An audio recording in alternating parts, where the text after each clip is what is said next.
Hello, this is Tony Blazer back with another video for the Motocross Vault, and what this one's going to cover is my quick review of tonight's race in Atlanta. This was a pretty entertaining event as it turned out. I thought it was pretty boring early on. The heat races were pretty lackluster, I thought. It seemed like the track was difficult to make passes on, and whoever got out front kind of stayed out front. Definitely not the ideal thing for an entertaining night of racing. So I had my worries. I thought the track layout, like I said, was pretty boring. There wasn't that much of interest as far as visually, and it seemed like it was tough to make passes. The split lane thing rarely works out. I did see people taking both different lanes, so that part is good, but I never did. I don't know if one was necessarily better or not. It seemed like maybe the outside that turned out to be the inside and the right after that may have been the better line, but in general, I thought the track was fairly lackluster. That didn't seem to hurt it in the main, though, and the mains were pretty exciting. Once we got down to the main events, it was, all gloves are off, and the stuff was pretty exciting. So overall, it turned out to be a better night than I thought going in. As far as the outcome, super excited for Ken Roczen. Again, I've said I wasn't sure whether he would be legit after the halfway mark. He's shown a lot of speed early on in these seasons of late, and typically he's kind of run out of gas. And he has shown this year he seems to be back to 100%. He's back to the old guy he was a few years back. Even better, really. Even before he hurt his arm, he was always come out great and then have some issue late in the season. He is staying up front, staying strong. This is his third win, I believe. Back in the points lead. I think he's tied with Eli now. Really, really great for the series. Great outcome as far as I'm concerned. I just want to see this thing go all the way to the end. So in the end, if Eli wins, I'll be happy for him. Congratulations. If Kenny wins, I'll be honest, I'll be super excited for him because he's had such a tough time the last few years. And if Cooper wins again, I think that would be probably the least exciting of those two outcomes. If I had to say, if you really want to have that exciting series, you'd want to see Ken or Eli win just because they have never done it. So in any case, as long as it's a good fight all the way to the end, I'm happy. I always want to see good racing. And I think, in the main, certainly we got that tonight, even though it was kind of behind the leader. I mean, Kenny got the whole shot, and really the race was over. So I guess in that I'm not wrong, that it really was whoever got the start kind of had a big advantage on this track. But behind him, there was carnage. It was it was exciting. You had a very interesting night for Eli. He got a bad start again. It's really been his Achilles heel. If he doesn't get the start, it's a problem. And he seemed a little impatient. He kind of made an overly aggressive move there, got in a kind of a shoving match with Barsha, and then cut down on Blake. And I don't know if Blake didn't see it or what happened, and he was already committed. I mean, you're talking about a millisecond there to shut off, and clearly that didn't work out. They both went down in a heap, kind of crumpled each other up, and then I got to be honest, I was real impressed. I mean, he was back in 15th or 14th or something at that point, and I was like, oh, here is the Eli moment where he gets a 12th or something out of this thing, and I thought he might crash again or something might go wrong, but he kept it together. Ended up having a really hell of a awesome comeback. I mean, got a little lucky. The couple of guys kind of watered themselves up in front of him, but still a fifth after that is really impressive. I think, like I said, I think he's tied for the points lead now, so he salvaged that. At one point, it looked like he was definitely going to lose the points lead. A fifth is nothing to sneeze at. If that's your bad race, that is not a bad race. I think, he did make a mistake being so aggressive in that turn, but the track was hard to pass on, and I think he felt he had to make a move, so there's that. As far as Cooper Webb goes, super pumped for him to get a third. That guy really gutted it out. I mean, if you saw his interview on the podium, he clearly was in some serious pain. It looked like he was trying to straighten his back and looked like he was grimacing and almost like he was in tears. He was in so much pain. So, I don't know.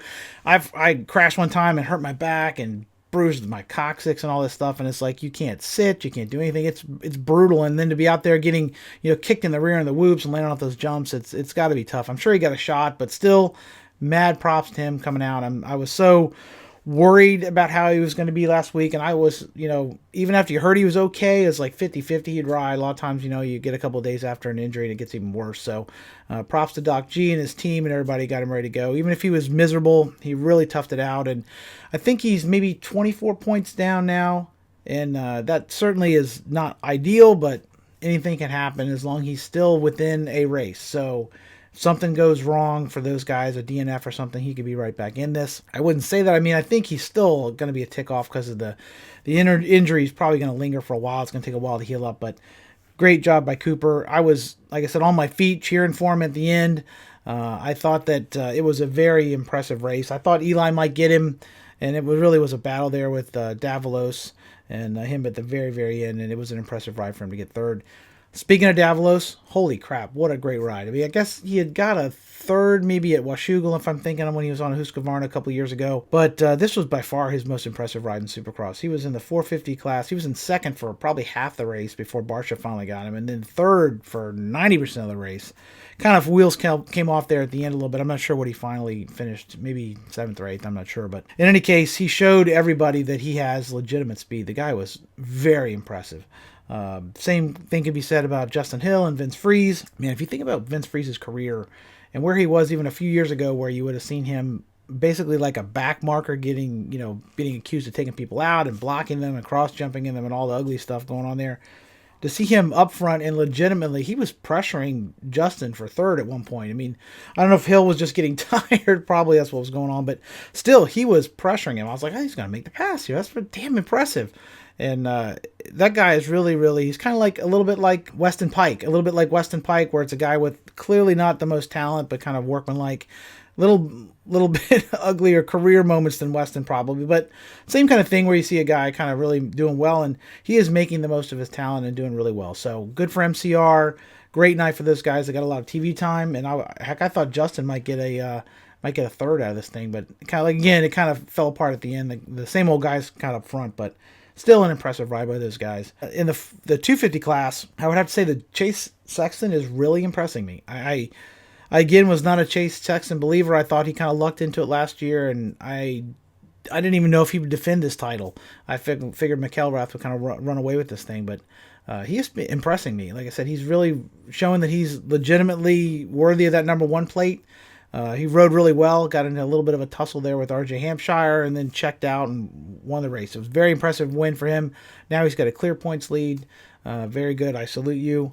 Doing your guys proud, even without Ryan Dungey in your corner. It looks like you're still doing well. So you have right behind him RJ Hampshire. I was super pumped to see him, get Pulp MX on the podium. That was good. Got a little shout out. My wife was like, "Oh my God, that was so cool." Yeah, it's like it was a neat little moment there when he mentioned this. So it was good. Pulp Nation. He rode really well. I thought it was impressive. He showed really good speed at the front there for a while, and then held on to second. I think McElrath passed him briefly, and then he had the gumption to come back and get back underneath him. Showed a lot of grit there to get second. Very impressive. Way better than I don't think he's ever been more than like a, 4th, 5th place guy most of the time in Supercross. So pretty impressive. He seems to be, gelling with that Husqvarna, and everything's coming together for him. McElrath, it seemed like when he got passed again and fell back into third, he was just frustrated and kind of checked up at that point. I don't know. I'm not sure what was going on. Maybe he just didn't gel with the track. Like I said, the track was kind of tough. It was a crap track, in my opinion. So not too surprising. Certainly wasn't a major blow. I think he's only a few points out. It's not like he's in any kind of major trouble as far as the title goes. But maybe a bit of a bummer losing the red plate. But, that could change. I don't think Sexton's here and everybody else is down there. I think it's more a matter of whoever gets a good start is probably going to be the guy who's the most likely to win. I don't think any of these guys is going to get a 12th place and rocket through to the front most of the time. It's going to be these 2 or 3 guys probably at the front most weekends. So I'm just glad to see this is going to be hopefully another good season, another championship that's going to go down to the last round. And so far we've been pretty lucky with that. Most of these guys are healthy. Speaking of health, I certainly hope Jeremy Martin's okay. That was a kind of an ugly crash he had when RJ knocked that tough block into the track. He kind of, hit it just wrong and cartwheeled and kind of crumpled him, bent his neck down. And considering he's coming back from a back injury, I was very concerned about that. I think it was just a mechanical, though. I don't think he hurt himself, and at least he didn't seem to hurt himself severely. It looked like something was wrong with the bike at that point. I hope he didn't stop just to get the fender pulled off. But in any case, hopefully he's okay and back for next week. Next week is Daytona. The series starts at Daytona, we always say. So, or at least Ricky Carmichael did anyway. And right now we have a dead knot at the front in the 450s, a real close battle in the 250s. You couldn't ask for better. I mean, who could have asked for any better than this? It's really great. I certainly hope it keeps going that way. It'd be nice to see, Roxon and Eli trading wins every week. It's been really great. And like I said, more entertaining than I would have hoped. And Daytona's always a great race to watch. The track sometimes can be pretty crappy, though. I haven't looked at the track map for this week. Some of these Daytona tracks, especially in recent years, have been not great. They're so limited to what they can do in the area they have. So I hope Ricky comes up with a good track so we see some good racing and somebody can make some passes. Maybe we'll end up with an exciting outlier like Brayton a couple years ago. That's always a possibility. This track sometimes brings out some weird finishes, but typically a guy like Eli, I think unless he gets a bad start, he should walk away with this. It's kind of his track. It's more of an outdoor style. I wouldn't be surprised if he whoops the crap out of everybody next week. So in any case, hopefully nobody gets hurt and we have a good race. So if you like this sort of thing, make sure you subscribe to the channel. I certainly appreciate the support. Give it a like, share on social media. I appreciate that as well. If you're interested in classic bikes, I just did a review of the KDX 200 from its inception in 1980 through 2006 when it was retired. You can find that on the channel as well as several other classic bike reviews as well. So until we meet again, this is Tony Blazer. Peace.